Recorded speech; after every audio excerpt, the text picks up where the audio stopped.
नमस्कार, मैं हूं आरजू अंसारी और आप देख रहे हैं राष्ट्रीय जगत विजन न्यूज। रायगढ़ में केलो नदी किनारे मरीन ड्राइव निर्माण के लिए जिला प्रशासन द्वारा चलाए जा रहे अतिक्रमण हटाओ अभियान को लेकर प्रगति नगर, जेलपारा और कया घाट क्षेत्र में 2 दिनों के भीतर 100 से अधिक मकानों को तोड़ दिया गया।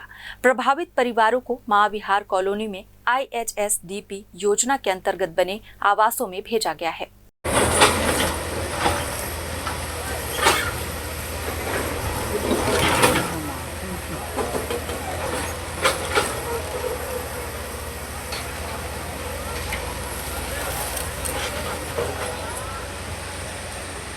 कार्रवाई के दौरान भारी पुलिस बल तैनात किया गया था। स्थानीय लोगों और कांग्रेस कार्यकर्ताओं ने इसका विरोध किया, जिसके चलते पुलिस और प्रदर्शनकारियों के बीच झड़प हुई।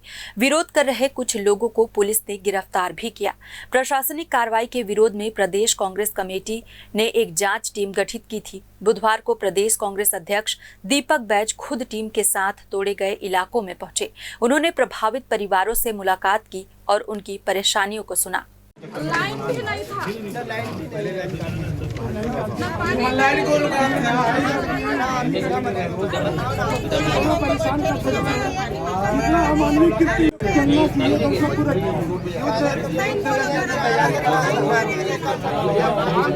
बटालियन के निगम के 40 वार्ड के सारे सफाई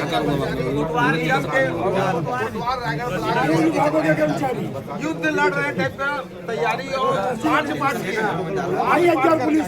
नेता की बात बताओगे कहने का लौड़ा अंदर ले जाओ। मीडिया से बातचीत करते हुए दीपक बैज ने कहा कि यहाँ लोकतंत्र नहीं, तानाशाही जैसा माहौल है। किसी को भरोसे में नहीं लिया गया। सिर्फ एक नोटिस देकर गरीबों के मकान ढा दिए गए। प्रधानमंत्री आवास योजना के तहत बने मकान भी तोड़ दिए गए। शासन को गरीब का घर उजाड़ने में मजा आता है, अमीरों के मकान को नहीं छेड़ा जाता। इस दौरान कई वरिष्ठ कांग्रेस नेता और स्थानीय कार्यकर्ता मौजूद रहे।